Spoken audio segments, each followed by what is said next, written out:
मंत्र चिंतन, नाम चिंतन। अगर संयम से आप हैं, बहुत सुखद जीवन चलेगा।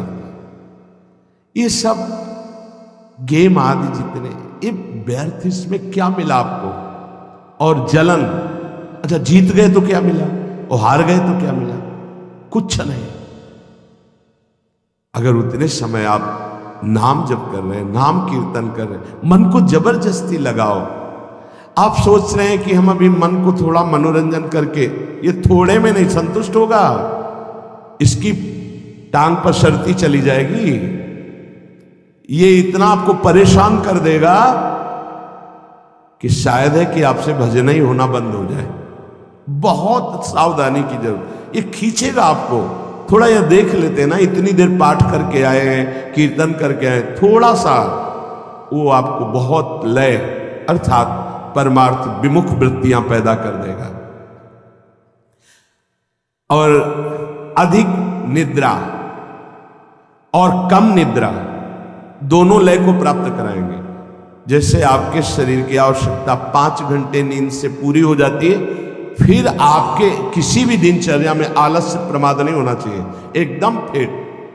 अब अगर आप 2 घंटे सोएंगे तो आपका भजन में विक्षेप हो जाएगा, आप सत्संग में सो जाएंगे।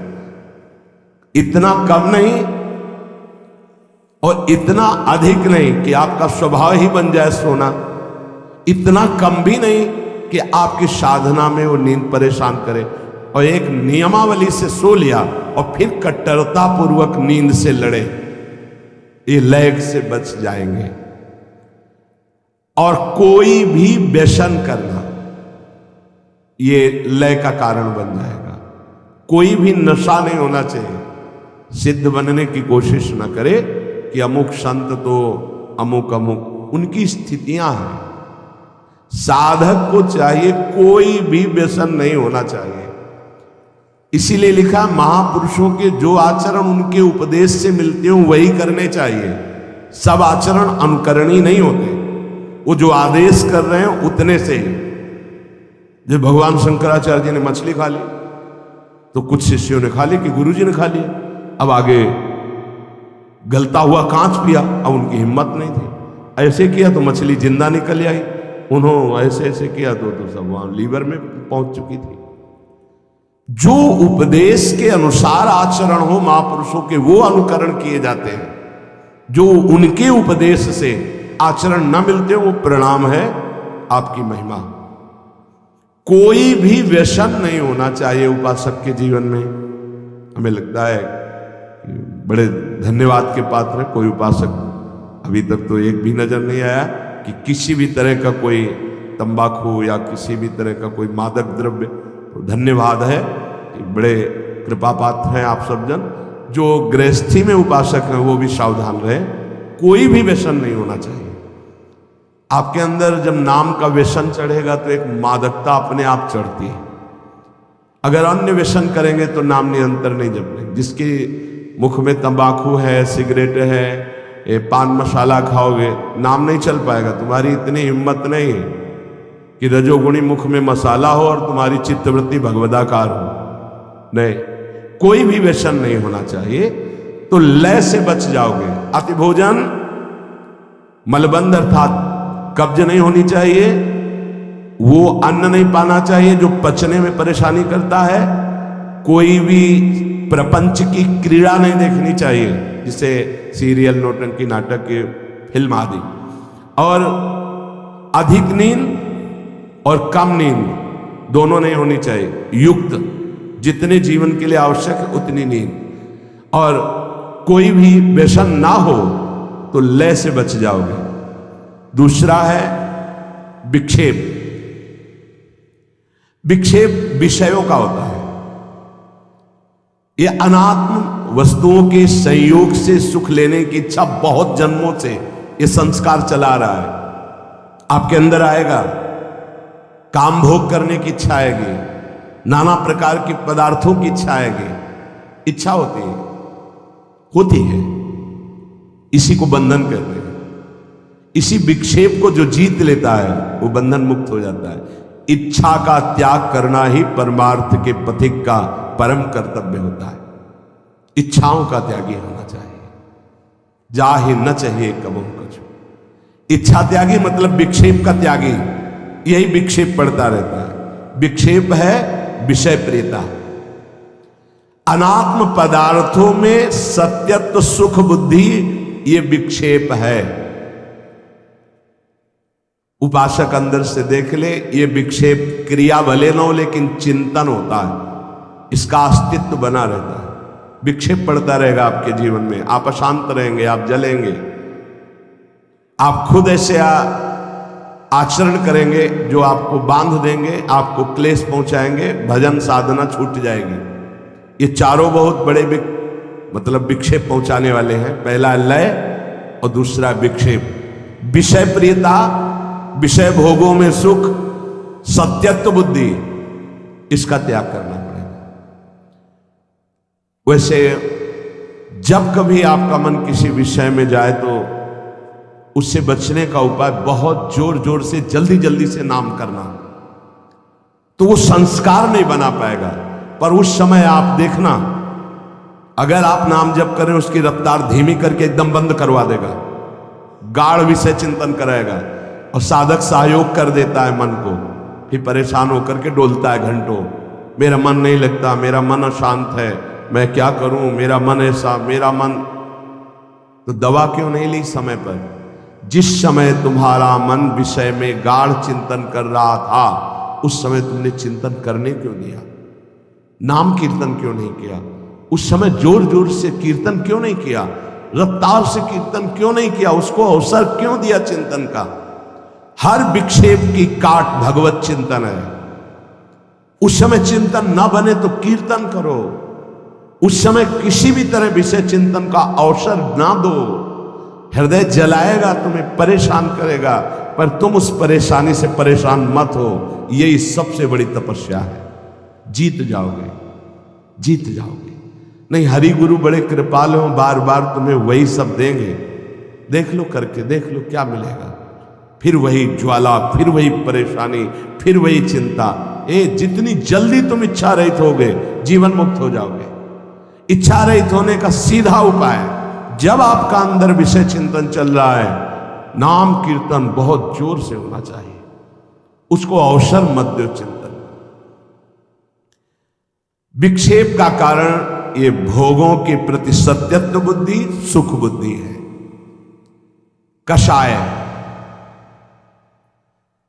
कषाय कहते हैं जो भोगा आवरण आपको ढके हुए है, उससे हम निकलने की जो चेष्टा करते हैं तो उसमें जलन होती है, उसको ना सह पाना, जलन को ना सह पाना, ये कषाय होता है। ये गिरा देता है कच्चे साधकों को, अधकचरे योगियों को ये भ्रष्ट कर देता है। कषाय, मन का दुलार करने की आदत, मन की जलन को अपनी जलन मान के उसके मिटाने का उपाय करना, अर्थात भोगों के कवच से निकलने की चेष्टा जो हमको दृढ़ता पूर्वक करनी चाहिए, तो हम दुलार कर देते हैं वहां मन का। जब मन जलता है तो लगता है कुछ भी हो, इसकी जलन मिटानी है। कैसे मिटेगी? भजन से। चलो थोड़ा घूम आते हैं, चलो थोड़ा मोबाइल देख लेते हैं, टीवी देख लेते हैं, थोड़ा जो कह रहा है आज कर लेते हैं। ये कभी तुम्हें आगे नहीं बढ़ने देगा। ये कवच की तरह तुम्हें बांध के रखेगा उसी विषय चिंतन में, उसी जलन में। ज्यादा दिन टिक नहीं पाओगे परमार्थ में। बहुत सूरवीर का मार्ग है ये, बहुत सूरवीर का। यार श्वास श्वास पे तीर और बर्छियों की तरह प्रहार करते हैं काम, क्रोध, लोभ, मोह, मद, मत्सर। गुरुदेव की कृपा ही कवच है। कृपा क्या है? वो जो उपदेश कर रहे हैं उसे मान लो, यही गुरु कृपा है। ये मन पर जो भरोसा कर लेना, ध्यान दीजिए, मन पर भरोसा कर लेना कि अगर ये जो मांग रहा है हम दे देंगे, शांत हो जाएगा। धोखेबाज, भारी धोखा खा रहे हो आप, बहुत बड़ा धोखा खा रहे हो। ये मन तुमको फंसा के और जला देगा। ध्रुवदास जी महाराज कह रहे हैं, विषय चुगा जिन चुगय मन, चुगत कछुक सुख होए, फिर फांसी ऐसी लगे तेषम दुख न। मन कहता है एक बार ये चख लेते हैं, भोग लेते हैं, बहुत जलन हो रही, एक बार तो देख लेते हैं, फिर शांत हो जाएगा। आप राजी हो गए? इसमें लिखा है भोगाकर्षण पर मन पर दया कर देना, दोस्ती कर लेना। चलो ठीक है, अच्छा ऐसा कर लेते हैं। उसके हटाने में जो क्लेश उसे ना सह पाना, अब क्या करेगा? 5 मिनट के लिए तुम्हें शांति दे देगा कि हाँ राधा राधा राधा राधा, बड़ा शांति मिली। अब इसके बाद जब आएगी उसमें ज्वार भाटा, फिर दोबारा कितने मिनट बाद आती है, लौट करके कुछ कहा नहीं जा सकता है। हो सकता है थोड़ी ही देर में आ जाए, हो सकता है शाम तक। अब जब आएगी तो तुम्हारी ताकत नहीं कि तुम रोक सको, तुम्हारी दस्तखत करने की जरूरत नहीं, वो घसीट लेगा तुम्हें। अगर पहली बार में ही लड़ गए, नहीं छूंगा, नहीं करूंगा, नहीं भोगूंगा, नहीं देखूंगा, नहीं राधा राधा राधा राधा राधा, इसको सह गए तो कषाय को मिटा दिया। जो विषय भोगों का कवच तुम्हें बंदी बनाया था, तोड़ दिया तुमने, चक्रव्यूह को तोड़ दिया इसके। ध्यान दीजिए, मन पर दया नहीं करनी, मन पर दुलार नहीं करना, मन की जलन को अपनी मानकर टूटना नहीं है। जल गंदा सोचता है तो जलेगा नहीं, और क्या होगा? अगर आप उसकी जलन को बता दिया किसी से तो सह नहीं पाओगे। समझ लीजिए, इसके ये युक्तियां हैं जिससे जीता गया है इस विषय पर। मन जल रहा है, अब आप अपने मित्र से कह रहे हैं साधु बहुत जलन हो रही है, हे चुप, तुम्हें नहीं हो रही, तुम्हारे मन को हो रही, उसकी गंदगी नष्ट हो रही। सोना जलने से शुद्ध होता है, जलने दो उस मन को जिसने तुम्हें जन्म जन्मांतर से फंसाया है, उसे सह जाओ। सह ना पाना, उस पर दया कर देना, उससे दोस्ती कर लेना, ये कषाय है, जीव को आगे नहीं बढ़ने देता। चौथा, रसास्वादन। भोजन में, रूप में, बाहरी सांसारिक पद में, धन में, भोगों में एक जो स्वाद है वो तुम्हारी स्मृति में बैठ जाता है। ऐसे से ऐसा खाया था बनवा के, बड़ा यार स्वाद मिला, यार दोबारा मिलना चाहिए। वो कहाँ जाए, किससे मांगे, कैसे करें? ऐसे हर भोग, हर चेष्टा, रसास्वाद जो प्रकृति का है वो बांधे रहता है जीव को, वही बांधे रहता है। जिस पर आपका रसास्वाद संबंध बन गया उसको तो मिटाना ही मिटाना है पक्का। वो चीज मत खाओ, उस व्यक्ति से मत मिलो, उसको मत देखो, वो क्रिया मत करो, वो सामग्री अपने पास मत रखो जिसका तुमने स्वाद ले लिया और जिसमें तुम बंध गए हो, हटा देना चाहिए। कई बार जैसे किसी विशेष सामग्री के लिए है तो गुरुदेव ने कहा उठा करके परिक्रमा मार्ग में रख दो, ऐसे समय रखो, रखते समय कोई देखे ना, बस आपका क्या संबंध, रख दो आप। क्या हुआ, एक बार गुरुदेव भगवान के यहाँ अनुपस्थिति में कोई नया गैस चूल्हा, नया सिलेंडर और वो जो ऐसे जिसमें पकाया जाता है कुकर, ये सब पात्र, सब पूरी रसोई सब, अब महाराज जी लकड़ी से चूल्हे में। अब शाम समय दर्शन करके जब गए गुरुदेव भगवान तो साथ अंदर ही जाते, तो कहा ये किससे मंगवाया? महाराज जी मुझे पता नहीं तुम्हें पता नहीं तो कौन रख गया?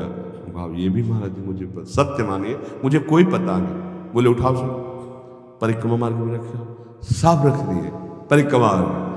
1-1.5 घंटा बाद, 2 घंटा बाद झाँक के देखा वहां कुछ नहीं था, सब गायब। अपने को क्या मतलब, एक रख गया है, उठा के वहां रख दे। जिस चीज में तुम्हारी प्रियता हो, स्वाद जिसमें तुम्हारा बंध गया हो, उसको तो हटा देना चाहिए। जैसे कई बार पूछा जाता है आपकी क्या पाने की इच्छा है, तो पूरे खोजने पर ये पता चलता है राधा नाम पाने की इच्छा है और कुछ नहीं पाने की इच्छा। तो सब हंस देते हैं, नहीं आज कुछ विशेष, हाँ विशेष क्या, राधा नाम और कुछ। अंदर ढूंढने पर पता ही नहीं चलता, एक ही बात पता चलता है, बस इसका स्वाद मिल जाए, प्रियाजू के नाम का स्वाद मिल जाए, मंत्र का स्वाद मिल जाए, जो गुरुदेव स्वाद लेते हैं, रोम रोम पुलकित हो जाता है, कंपायमान हो जाता है। ऐसे ऐसे जब जैसे क्या स्वाद मिला, पूज्य बाबा श्रीधर बाबा को देखते क्या स्वाद मिल रहा है इन संतों, वो स्वाद चाहिए। आज आपको क्या पसंद, क्या बना दें?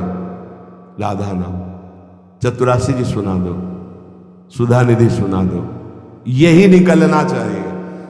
ध्यान रखना है, ये रसास्वाद, भगवत रसास्वाद तब तक नहीं होगा जब तक इंद्रियों को आप ये रसास्वाद दे रहे हैं। ये चार है, ये चारों उपासक को भगवदानंद से विमुख रखते हैं। पहला लय, दूसरा विक्षेप, तीसरा कषाय और चौथा रसास्वाद। क्या भजन करने का कोई विशेष अधिकारी होता है कि वही कर सकता है भजन? कह रहे भजन करने का सब कोई अधिकारी है। पुरुष, नपुंसक, नारी वा जीव चराचर कोय, सर्व भाव भज कपट तज मोहि परम प्रिय सोय। बच्चा, बालक, बूढ़ा, जवान, स्त्री, पुरुष, कोई भी हो, किसी भी कुल, किसी भी पद, किसी भी अवस्था, इससे भजन से कोई मतलब नहीं। जो हरि का भजन करना चाहे तो मानव जीवन मात्र भगवत प्राप्ति के लिए मिला है। भजन करने से क्या लाभ हो जाएगा? आप समस्त दुखों से छूट जाएंगे, आप अपने स्वरूप को प्राप्त हो जाएंगे, आपका परमात्मा स्वरूप से प्रेम हो जाएगा। भजन ना करने से हानि क्या है? भजन ना करने से विषय आपको बांध लेंगे, पापाचरण खूब होने लगेगा, आपकी दुर्गति हो जाएगी, दुख, अशांति, चिंता, अवगुण और अभाव और दुखिया स्वभाव, ये सब भजन ना करने पर प्रकट हो जाते हैं। देखो बड़े दुखिया स्वभाव है पर रोते ही रहते हैं, दुख ये वो ऐसा विषय बांधे हुए हैं।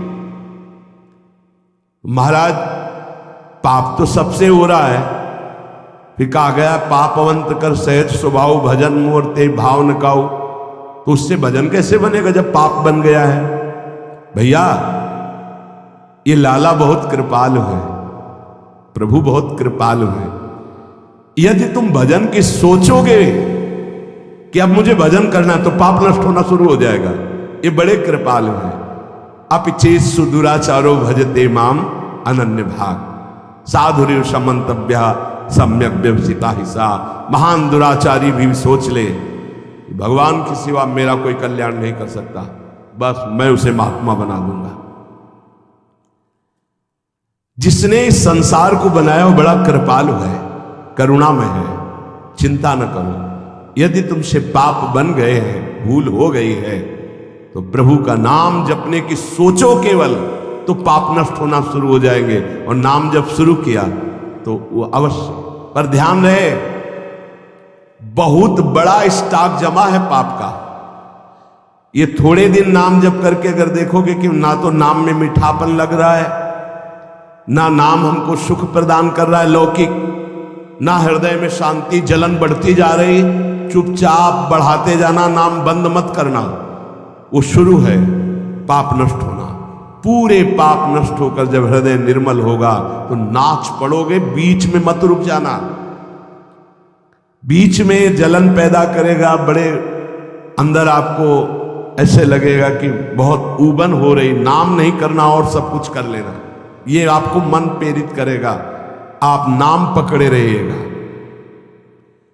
तो नाम जप और सत्संग में कौन श्रेष्ठ है? नाम जप में और सत्संग में कौन श्रेष्ठ है? भैया सत्संग से नाम जप में प्रीति होती है और नाम जप करने से सत्संग समझ में आने लगता है। दोनों एक दूसरे के पूरक हैं। साधन को हरिभजन है कै सत्संग सहाय। सत्संग से नाम जप में रुचि होती है और नाम जापक ही सत्संग के सही अर्थ को समझ पाता है, सही लाभ को ले पाता है। तो महाराज, हमारा कहने का मतलब कि भजन में अधिक समय लगाना चाहिए कि सत्संग में? तो जो नया साधक है उसे अधिक समय सत्संग में देना चाहिए। वाणी पाठ, शास्त्र स्वाध्याय, सत्संग में बैठा, ये सब सत्संग के अंतर्गत आता है। और जो अनुरागात्मिका भाव को प्राप्त हो चुका है उसे थोड़ा समय सत्संग में और शेष समय एकांत में व्यतीत करना चाहिए, आंतरिक चिंतन। जैसे जब भाव का प्रादुर्भाव होता है तो फिर किसी शास्त्र के स्वाध्याय की रुचि नहीं रह जाती, क्योंकि निश्चय हो चुका है ना, लक्ष्य निश्चय हो चुका है, अब कुछ जानना है नहीं, बस अपने प्रीतम की लीला संबंधी, रूप संबंधी बातें, इसके बाद अब कुछ जानना नहीं, क्योंकि और कुछ पाना नहीं और कुछ करना नहीं। अनुरागात्मिका भक्ति जब हृदय में बढ़ती है तो फिर इष्ट मिले और मन मिले, मिले भजन रस रीति, बस उससे चर्चा हुई और पूरा जीवन, पूरा समय एकांत चिंतन में, आंतरिक चिंतन में।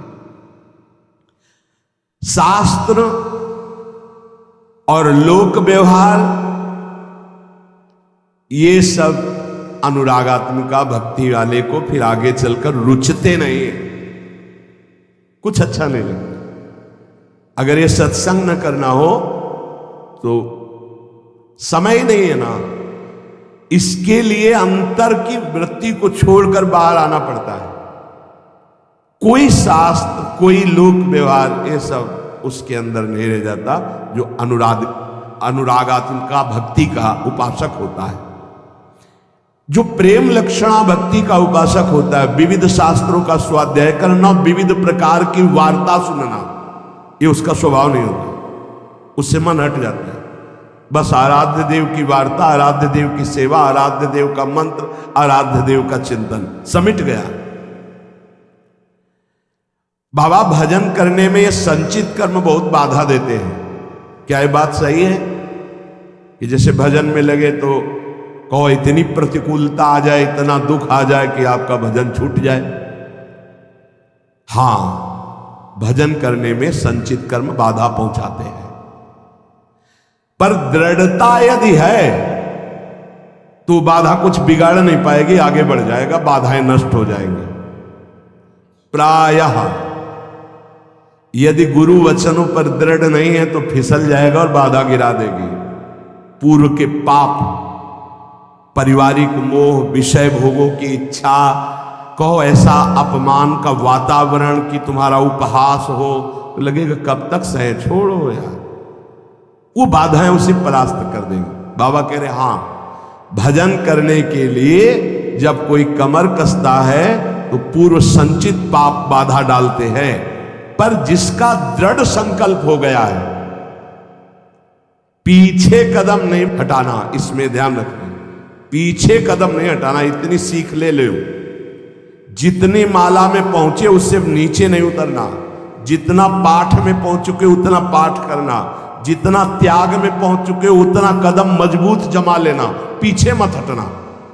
हर बाधा आपको आगे बढ़ा देगी, पीछे नहीं हटाएगी। बाधा तो आएंगी, आती हैं, बड़े बड़ों के जीवन में आती हैं। देखो ना, राधा बाबा अनुष्ठान में बैठे तो पैर फिसला, टूट गया, अंग टूट गया। ये पूर्व संचित कर्म जो हैं, पाप कर्म, ये बड़े बड़ों को बाधा पहुंचाते हैं। बस दृढ़ता होनी चाहिए। संचित कर्म दृढ़ भाव वाले साधक के जीवन में कभी बाधा नहीं पहुंचा सकते। ये बातें पकड़नी चाहिए, नहीं प्रायः फिसलन हो जाती है। भजन करने वाले उपासक को इतना दृढ़ हो जाना चाहिए कि अब चाहे प्राण निकल जाए, अब मैं रुकूंगा नहीं, इस मार्ग को छोड़ूंगा नहीं, अब जो होगा देखा जाए, कोई बाधा नहीं परास्त करेगी। एक कदम कदम पे बाधा आती, कदम कदम पे, क्योंकि पूर्व पाप बख्शेंगे थोड़ी आपको, वो तो आपको गिराना चाहेंगे। और अगर भजन चल रहा है, नियम ले लिया, गुरु वाक्यों पर चल रहे हो, तो वो खुद नष्ट हो जाएंगे, क्योंकि असत कर्म है वो, ये सत है।